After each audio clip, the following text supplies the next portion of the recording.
இன்றைய தினத்தில் வாசிக்கப்பட்ட நபிமொழிகளில் வுது சம்பந்தப்பட்ட செய்திகள் முதலிடம் வகிக்கிறது.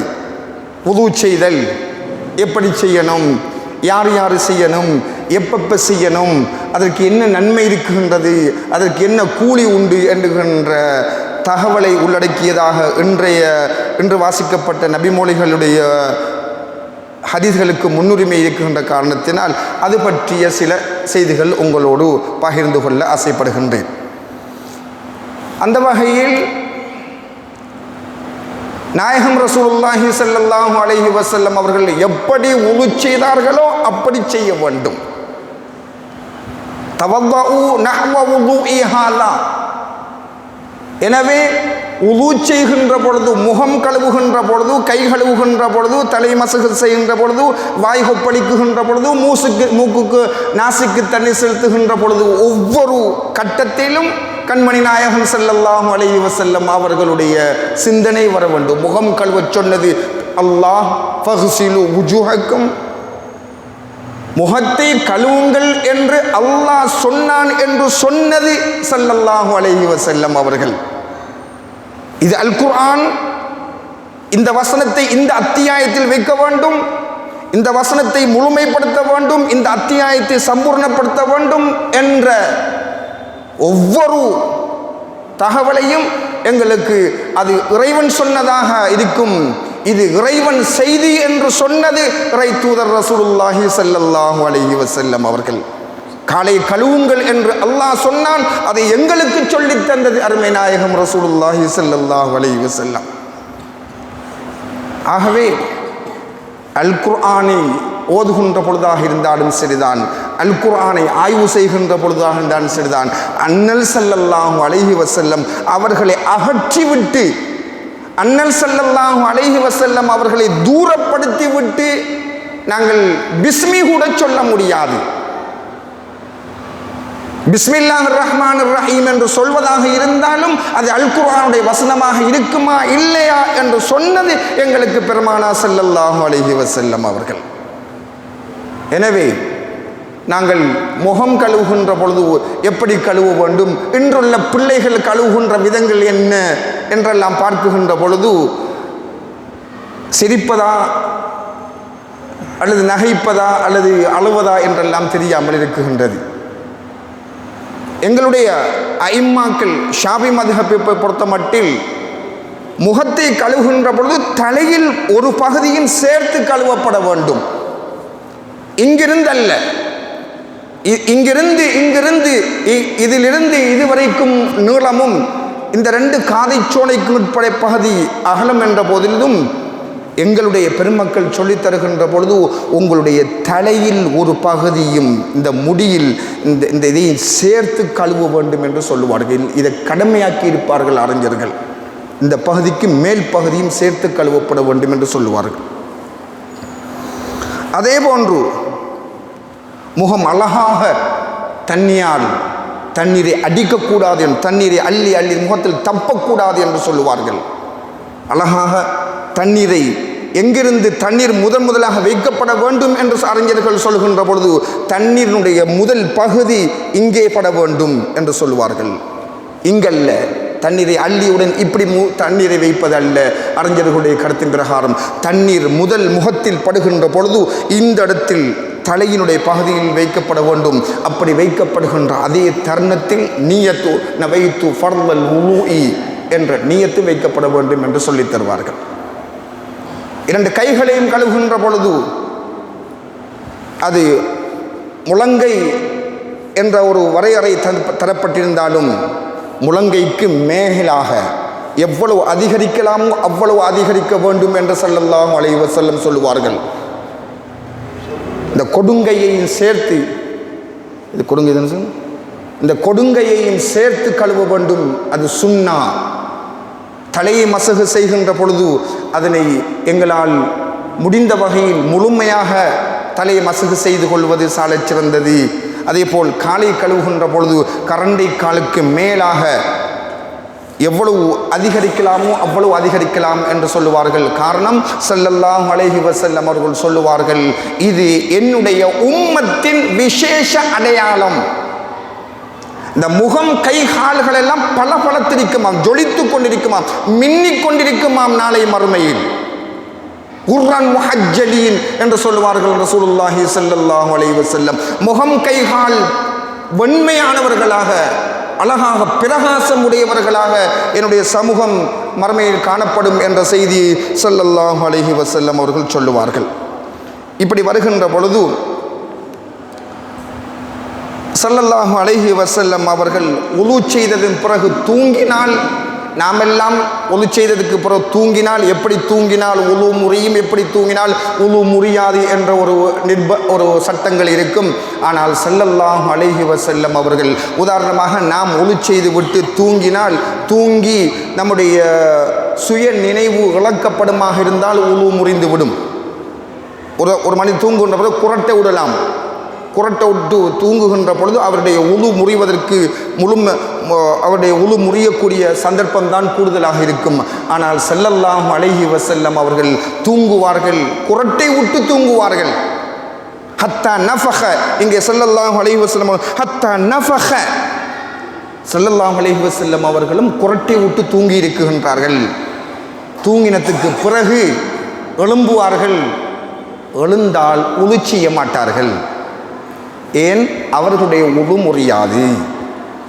காரணம், ஸல்லல்லாஹு அலைஹி வஸல்லம் அவருடைய இன்ன ரசூலுல்லாஹி ஸல்லல்லாஹு அலைஹி வஸல்லம் தனாமு ஐனுஹு வலா யனாமு கல்புஹு, பெருமானார் ஸல்லல்லாஹு அலைஹி வஸல்லம் உடைய கண்கள் தான் தூங்குமே தவிர உள்ளம் தூங்காது. பெருமானாருடைய உள்ளத்துக்கு தூக்கம் என்பது கிடையாது.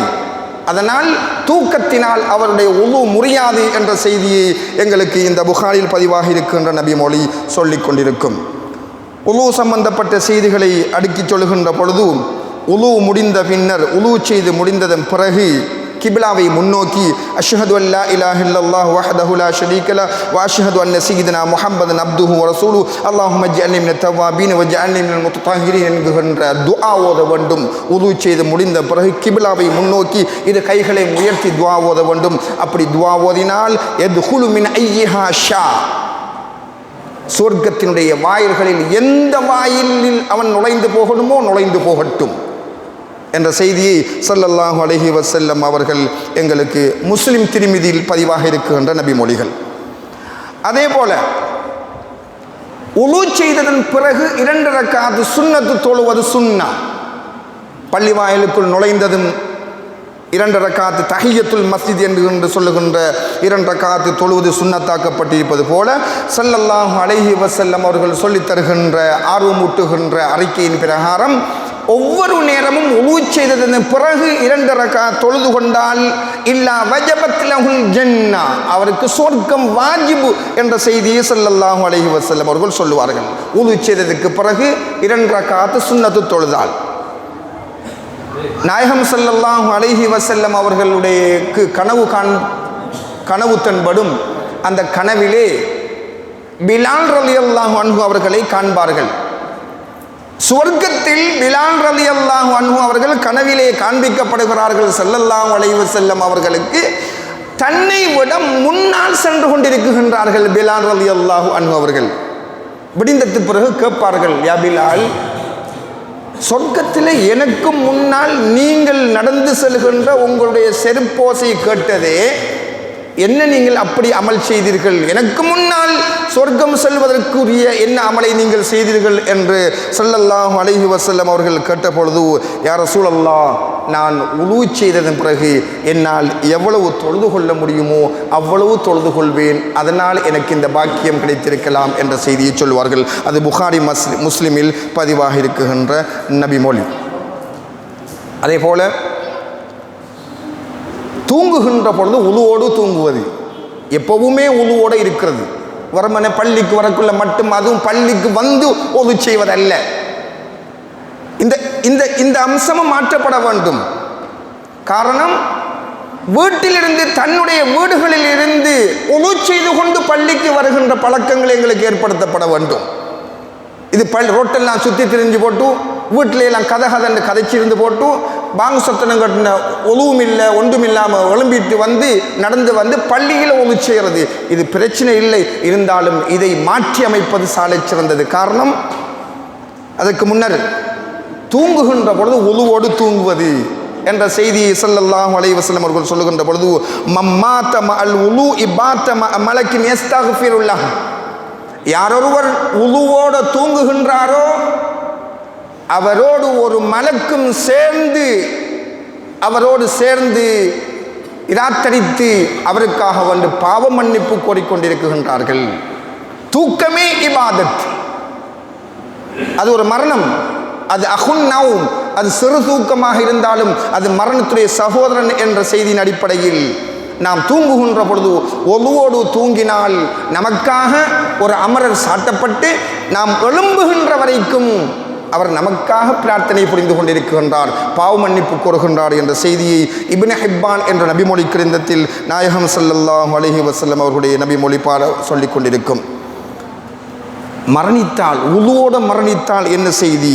இதா குபில ரூஹுல் அப்தி வஹுவ அலா உலூஇன் குதிப லஹு ஷஹாதா, யாரொருவர் உலுவோடு மரணிக்கும் பாக்கியம் பெறுவாரோ அவருக்கு ஷஹாதா, ஷஹீதுடைய நன்மை வழங்கப்படுகின்றது என்ற செய்தியை சொல்லுவார்கள் ஸல்லல்லாஹு அலைஹி வஸல்லம் அவர்கள். படுத்த பாயிலே ஷஹாதத்தை பெறுகின்ற ஒரு சான்று, ஒரு சந்தர்ப்பம். நாங்கள் ஆயுதம் ஏந்தி அல்லது இஸ்லாத்திற்காக வேண்டி அல்லது நாட்டுக்காக வேண்டி கொள்கைக்காக வேண்டி தான் அறப்போர் செய்துதான் எங்களுக்கு ஷஹாதத்தை அடைந்து கொள்ள முடியும் என்ற செய்தி இருந்தாலும் அது எல்லோராலும் அசாத்தியமான ஒன்று. நாம் எல்லோராலும் ஷஹாதத்தை பெற்றுக் கொள்ளலாம் என்றால் படுத்த படுக்கையிலேயே மரணிக்குகின்ற பொழுது உலுவோடு இருந்து கொள்ளுதல், அதற்கு அந்த பழக்கம் வர வேண்டும் என்றால் எப்பெல்லாம் எங்களுக்கு உலு முறியுமோ, உலு முறிய தஜ்தீதுல் உலு முறிய அந்த உலுவை செய்து கொள்வது, அது எங்களிடம் அந்த பழக்கங்கள் இந்த மதரசா மாணவர்களுக்கு நாங்கள் கற்றுக் கொடுப்போம். அது உலமாக்களிடம் அந்த பழக்கங்கள் இருக்கும். இந்த பெரும்பாலான மக்களிடம் அது காணப்படும். நம்முடைய தாய்மார்களிடம் அந்த பழக்கம் இருக்கும். இரவில் ஒளி செய்து விட்டு தூங்கச் செல்வது. அவர் தூங்கச் சென்றதுக்கு பிறகு அவருக்கு உலு முறியலாம், குடும்பங்களோடு சேர்ந்து வாழ்கின்ற பொழுது உலு முறியலாம், அதெல்லாம் பிரச்சனை கிடையாது. அவர் படுக்கைக்காக உலுவோடு சென்ற பின் அவருடைய உலு முறிந்தாலும் அவர் உலுவோடு உள்ளவராக கருதப்படுவார்.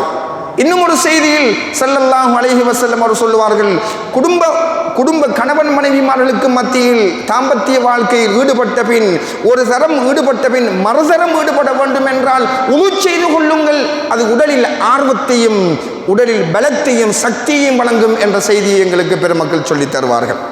ஆக நாங்கள் தூங்குகின்ற பொழுது உதுவோடு இருக்க வேண்டும். அப்பதான் எந்த நேரமும் உதுவோடு இருந்தால்தான் மரண தருவாயிலும் அந்த உலுவோடு இருக்குகின்ற பாக்கியம் வரும் என்ற செய்தியை எங்களுக்கு அறிஞர்கள் சொல்லித் தருவார்கள். இறுதியாக இந்த பள்ளிவாசலுக்கு வருகின்றவர்கள், தொழுகைக்காக வருகின்றவர்கள், மன் தத்தஹர ஃபி பைத்தி சும்ம மஷா இலா பைத்தி மின் புயூத்தில்லாஹி லியுக்லா ஃபரீலத்தன் மின் ஃபராஇல்லாஹி கானத் குத்வாத்துஹு இஹ்தாஹுமா தஹத்து ஹத்திஅத்தன் வல் உக்ரா தர்ஃபா தரஜா என்று ஸல்லல்லாஹு அலைஹி வஸல்லம் அவர்கள் சொல்லுவார்கள். நீங்கள் வீடுகளிலே இருந்து பள்ளிக்கு தொழுகைக்காக வருகின்ற பொழுது உது செய்து கொண்டு வாருங்கள். உது செய்து வருகின்ற பொழுது உங்களுடைய ஒரு எட்டுக்கு பாவம் மன்னிக்கப்படும், மறு எட்டுக்கு உங்களுடைய அந்தஸ்து உயர்த்தப்படும் என்று சொல்லுவார்கள் ஸல்லல்லாஹு அலைஹி வஸல்லம் அவர்கள். நீங்கள் எவ்வளவு தூரம் எட்டை அதிகமாக வைத்துக்கொண்டு நடந்து வருவீர்களோ உங்களுக்கு அதனால் நிறைய பிரயோசனம் இருக்கு என்ற செய்தியை சொல்லுவார்கள். ஒரு காலத்தில் தான் என்று தான் சொல்ல வேண்டும், பள்ளி வாயில்கள் எல்லாம் தூரமாக இருக்கும், பள்ளிவாசல்கள் வீட்டை விட்டும் தூரமாக இருக்கும், பள்ளிவாசலை விட்டும் தூரமாக இருக்க வேண்டும் என்றும் விரும்புவார்கள். காரணம், அப்போதான் பள்ளிக்கு நடந்து வரலாம். நடந்து வர எவ்வளவு அதிகமாக தூரமாக நடந்து வர முடியுமோ அந்த அளவுக்கு அங்கே நன்மைகள் கூடும், பாவங்கள் போக்கப்படும் என்ற செய்தியை எங்களுக்கு பெருமக்களினூடாக அறியக்கூடியதாக இருக்கின்றது. எனவே இந்த நேரமும் உலுவோடு நாங்கள் இருந்து கொள்கின்ற அதே நேரத்தில் உலு இல்லாதவர்கள் செய்யக்கூடாத கட்டாய குளிப்புள்ள ஆண்கள் பெண்கள் உரு இல்லாத சூழ்நிலைகளில் செய்யக்கூடாத கர்மங்கள் என்று நாங்கள் படித்திருக்கின்றோம். அதில் ஒன்று குர்ஆனை தொடுதல். உது இல்லாதவர் குர்ஆனை பார்க்காமல் ஓதலாம், பார்த்தும் ஓதலாம், தொடக்கூடாது. அது ஹராம். இது குர்ஆனாக இருந்தால் எனக்கு உது இல்லை என்று சொன்னால் இந்த குர்ஆனுக்குள்ள நூல் இருக்குமா இல்லையா? இப்போ உதாரணமாக இது குர்ஆன் வைங்க. இப்போ இந்த குர்ஆனுக்குள்ளே இந்த தாள் வச்சிருக்கு, இந்த நூல் இருக்குது.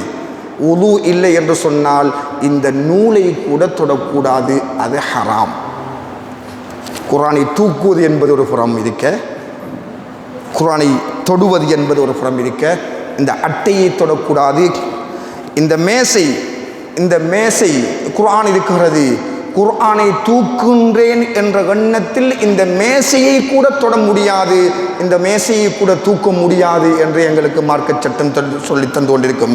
ஆகவே உது இல்லாதவர்கள், அது ஆணாக இருக்கலாம் பெண்ணாக இருக்கலாம், குர்ஆனை ஓதலாம், பார்த்தும் ஓதலாம், பார்க்காமலும் ஓதலாம், ஆனால் தொடக்கூடாது, அது ஹராம். குளிப்பு கடமையானவர்கள், அது ஆணாக பெண்ணாக யாராக இருந்தாலும் சரிதான், அவர்களும் குர்ஆனை தொடலாம், அவர்களும் குர்ஆனை ஓதலாம் என்பது அது எங்களுடைய மதஹபுடைய எங்களுடைய பெருமக்கள் சொல்லித் தருகின்ற கருத்து கிடையாது என்பதனை நீங்கள் அழுத்தம் திருத்தமாக புரிந்து உணர்ந்து உதுவோடு இருப்பதற்கும், உதுவோடு தூங்குவதற்கும், உதுவோடு தெருக்களில் சுற்றி திரிவதற்கும், உதுவோடு மரணிப்பதற்கும் எங்களுக்கு வல்லவன் அல்லாஹ் தஆலா அருள் பாக்கியம் தர வேண்டும் என்கின்ற துஆவோடு உது இல்லாத கட்டங்களில் எதுவெல்லாம் செய்யக்கூடாது, குளிப்பு கட்டாயமான கட்டங்களில் எதுவெல்லாம் விசேஷமாக குர்ஆனை தொடக்கூடாது, ஓதக்கூடாது என்று சொல்லப்பட்டதோ அதன் பிரகாரம் நாம் எல்லோரும் வாழ்ந்து மரிப்பதற்கு வல்லவன் அல்லாஹ்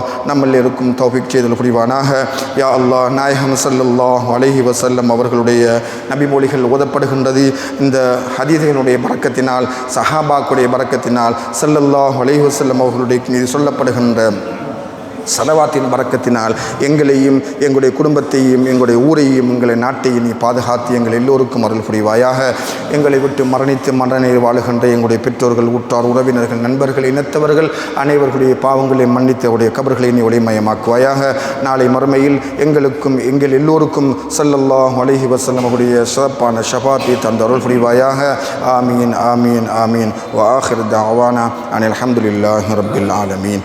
யா